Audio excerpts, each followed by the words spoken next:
స్వచ్ఛత అంటే నందిని. నందిని పాలు మరియు పెరుగు. నమస్తే రమగారు. నమస్తే జయ. రమగారు, మనము అక్బరు, బీర్బలు, తర్వాత తాన్సేన్ ఇలాంటి కథలు చెప్పుకుంటూ ఉంటాం. కొంత గ్యాప్ వచ్చినట్లు అనిపించింది. వీళ్ళ స్టోరీస్ మళ్ళీ ఏమైనా రిపీట్ చేద్దామా? బీర్బల్ గారి కథలు కాకుండా మనం ఎప్పుడు చెప్పలేదు కదా, తాన్సేన్ సంగతి చెప్తాం. ఓకే. ఈ తాన్సేన్ అనే ఆయన ఏంటంటే సంగీత విద్వాంసుడు. మ్. అక్బర్ పాదుషా కాలంలో బీర్బలు అక్బర్కి చిలికాడుగాను మంత్రిగాను ఉండేవాడని, తాన్సేన్ వాళ్ళ ఆస్థాన గాయకుడు అని చెప్తారు. తాన్సేన్ చాలా అద్భుతమైన గాయకుడు. సంగీతంలో మహాద్భుతాలు చేశాడు ఆయన. అయితే ఏమైందట, ఒకసారి బీర్బలు అక్బరు మాట్లాడుకుంటున్నారు. ఏదో ఏదో సందర్భంలో మాట్లాడుకుంటూ సంగీతం గురించి వచ్చి, దీపక్ రాగం బాగుంటుంది, దాంతో దీపాలు వెలిగిస్తారు అని బీర్బల్ అన్నట్టు. అనేసరికల్లా నేను ఎప్పుడు వినలేదే, తాన్సేన్ ఎప్పుడు పాడలేదన్నాడు అక్బర్. అయితే బీర్బల్ ఏమన్నాడంటే, ఈసారి అడగండి, ఈ రాగం పేరు చెప్తే ఆయనే పాడతాడు అనేసరికల్లా ఒక మర్నాడో మూడో రోజు బీర్బల్ ఆస్థానంలో ఉన్నప్పుడు, అదే తాన్సేన్ ఆస్థానంలో ఉంటే అక్బర్ గారు అడిగాడట, దీపక రాగం పాడి వినిపించండి అని. ఈయన గతుక్కుమన్నాడు. దీపక రాగం చాలా అద్భుతమైన రాగం. ఆయన మాట్లాడకపోయేసరికల్లా అక్బర్, మీకు రాదా అంటే వచ్చు, మరి ఎప్పుడు ఎందుకు పాడలేదు, అంత అద్భుతమైన రాగం. బీర్బల్ కూడా చెప్పాడు చాలా అద్భుతంగా ఉంటుందిట. ధర్మగురు, నేను అంతఃపురంలో కూడా చెప్పాను, జనానాలో కూడా మాట్లాడితే వాళ్ళందరూ అన్నారు దీపక రాగం చాలా అద్భుతంగా ఉంటుంది, సరిగ్గా పాడితే దాంతో దీపాలు వెలిగించవచ్చుట, మీరు అద్భుతం ఏమిటో నాకు చూపించాలి, పాడాల్సిందే అని. ఈయన బాధ ఏంటంటే, తాన్సేన్కి దీపక రాగంతో తనకి ఒక విరుగుడు రాగం ఉంటుందట. ఈయన అందుకని పాడలేనన్నట్టుగా చెప్పాడు. కానీ అక్బర్కి నచ్చల. సభలో ప్రస్తావించిన తర్వాత తాన్సేన్ మీ మాట వినలేదు అంటారు కదా అందరూ. అవును అవును. అయితే ఆ బీర్బల్ కనుక్కున్నాడు, ఏమిటి అన్నాడు. ఏమిటి అంటే, ఈ దీపక రాగంతో ఒక సమస్య ఉంది, దీపాలు వెలుగుతాయి కానీ గాయకుడికి విపరీతంగా ఒంట్లో కడుపులో మంట వచ్చేస్తుంది. ఓహో. అది ఉపశమించాలంటే దానికి రివర్స్ విరుగుడు రాగం ఉంది, మేఘమల్హార రాగం. దీపక రాగం పాడిన తర్వాత మేఘమల్హార్ పాడాలి. ఆ రాగాన్ని ఆలపిస్తే కనుక చల్లబడుతుంది. పాడు, ఇంకేముంది అన్నాడు బీర్బల్. నాకు మేఘమల్హార్ రాదు, ఆ సమయంలో నేను అది నేర్చుకోలేదు, ఆ రాగం రాకపోవటం వల్ల నేను దీపకం మొదలు పెడితే నేను ఇబ్బంది పడతాను. కానీ ఇప్పుడు ప్రభు ఇన్సిస్ట్ చేస్తున్నాడు కదా, పాదుషా ఇన్సిస్ట్ చేసేటప్పుడు ఇక ఏం చేయలేకపోయాను. అవును. ఇక తప్పనిసరి పరిస్థితి అయ్యి తాన్సేను ఆ దీపక రాగం పాడడానికి ఒప్పుకున్నాడు. ఓకే.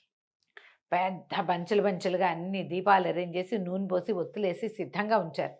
అది దాదాపుగా గంటన్నర పాడగలిగే రాగం అట. ఎన్ని విసురులో మనకి సౌత్ ఇండియన్ మ్యూజిక్ వేరు, నార్త్ ఇది వేరు కదా. హిందుస్థానీ సంగీతంలో బోల్డ్ అన్ని వరసలు ఉంటాయి, బోల్డ్ అంత ఆలాపనలు ఉంటాయి, చాలా ప్లీజింగ్గా ఉంటుంది. అది వేరే కథ.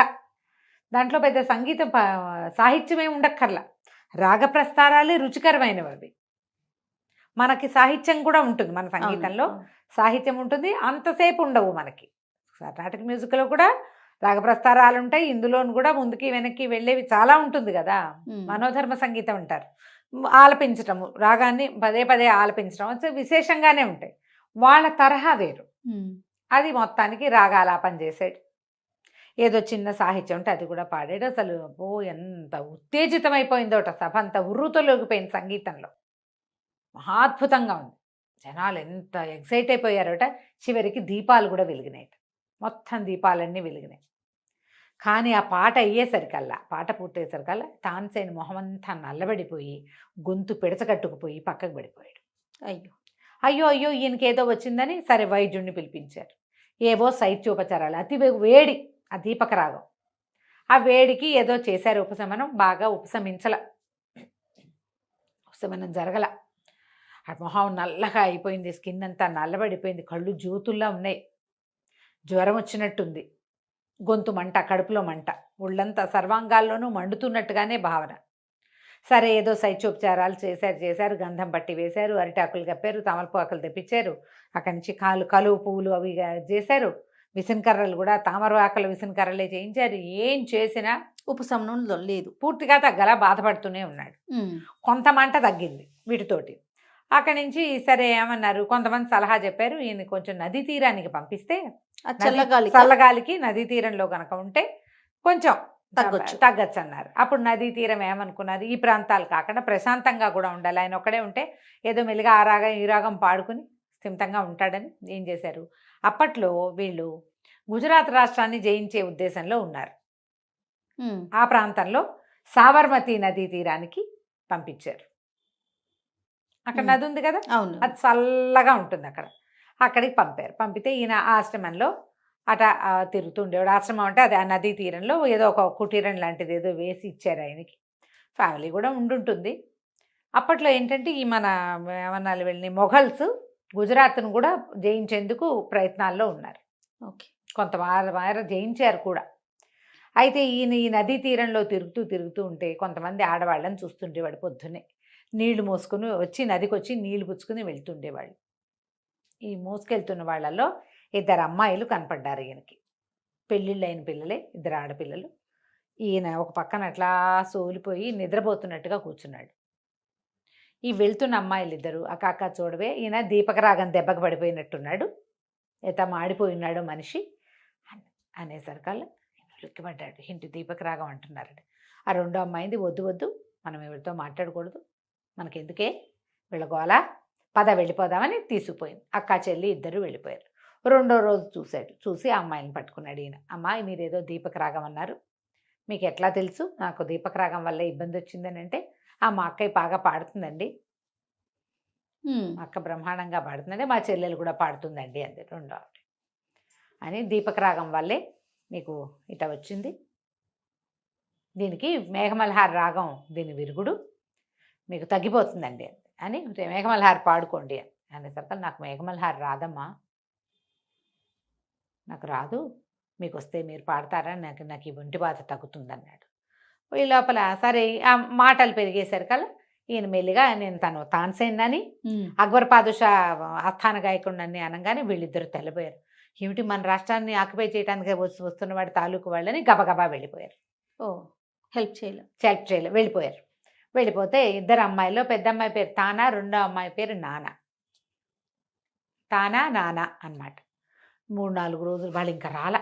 4 రోజులు రోజు వెయిట్ చేశాడు ఈయన ఆ చెరువు దగ్గర, నది దగ్గర ఉండి 5-6 రోజుల తర్వాత మళ్ళీ పట్టుకున్నాడు. అమ్మ ఎంతో బాధపడుతున్నాను, నదీ తీరం, ఇది అవకాశం బాగుంది, పాడండి అమ్మా అని అడిగాడు. అడిగితే మీరు ఎవ్వరికీ చెప్పకూడదు మేము మీ దగ్గర పాడామని, కేవలం మీకు సహాయం చేయడానికి ఈ 4 రోజుల నుంచి ఆలోచిస్తున్నాము, ఎవరికీ చెప్పకుండా ఉంటామంటే పాడతామన్నారు. అనేసరికి సరేనంటే నదీ తీరంలో తెల్లవారుజామున రేపు పొద్దున్నే రండి పాడతామని.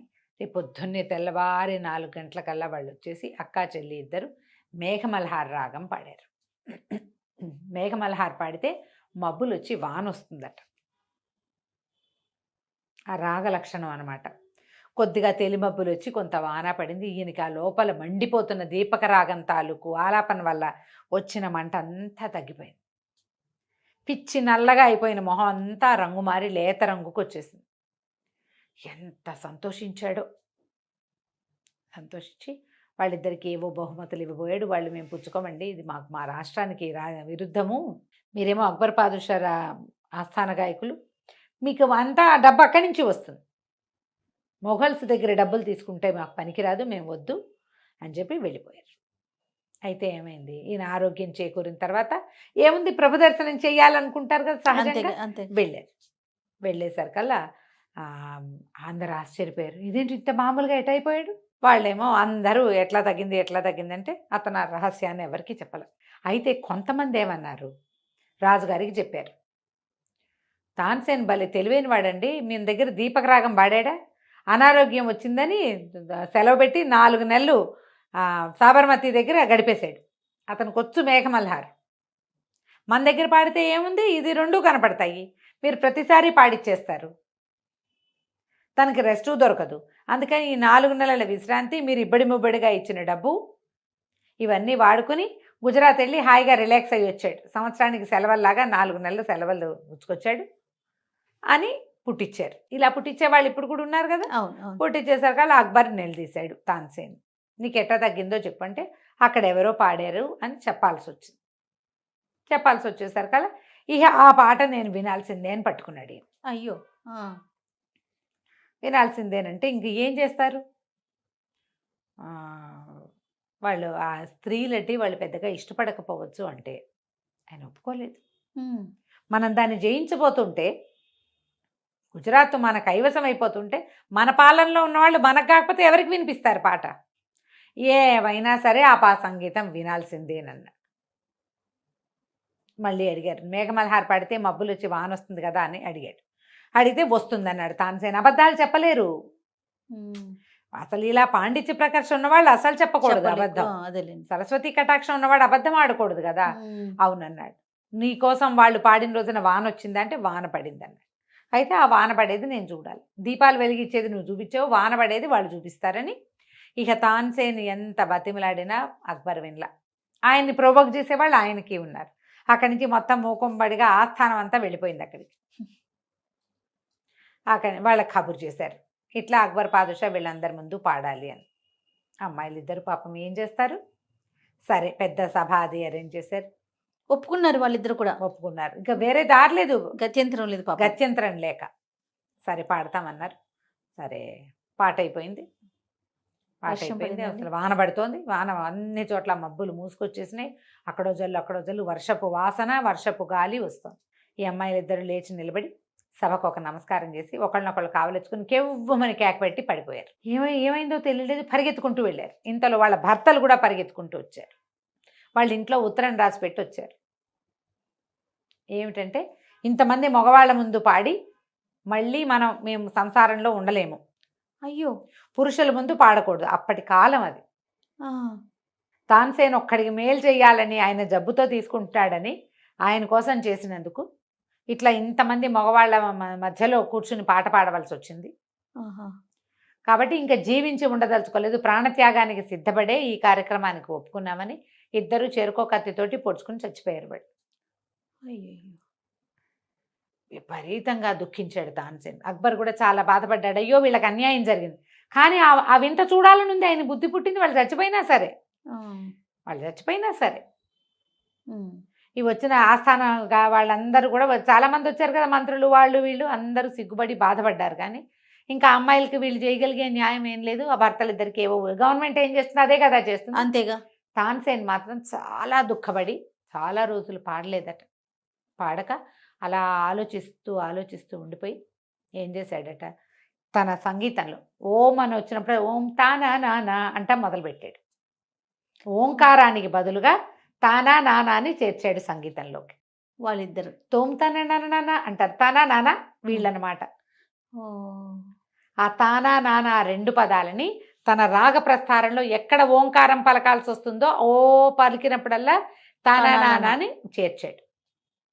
తాన్సేన్ కాలం నుంచే ఈ హిందుస్థానీ సంగీత ప్రస్థారాలలో తానా నానా చేరినాయి. అవి ఈ ఇద్దరు అమ్మాయిలు. ఆయనకి ప్రాణాన్ని రక్షించి అనారోగ్యాన్ని తగ్గించినందుకు వాళ్ళకి ఈయనిచ్చిన బహుమతి ఏంటి, మరణం. ఆయన ఏం చేశాడంటే సంగీతంలో అజరామరంగా ఉండిపోయాడు. అక్కడ వాళ్ళు ఎక్కడైతే అమ్మాయిలు ఉండిపోయారు, ఎక్కడైతే అమ్మాయిలు ఇద్దరు ప్రాణత్యాగం చేశారో అక్కడ ఒక సంగీతాలయం కూడా కట్టించాడు. సంగీతాలయం పోయింది, తాన్సేను పోయాడు.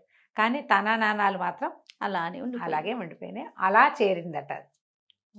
కథ బాగుంది కదా. బా భలే ఉంది రమ్మగారు. ఏదో పాత పుస్తకంలో దొరికింది, భలే సేకరించారండి. బుక్ దొరికింది ఒకటి అందులో. అద్భుతం. మీకు ఇలాంటి మంచి మంచి పుస్తకాలు దొరకాలి. నమస్తే రమ్మగారు. నమస్తే.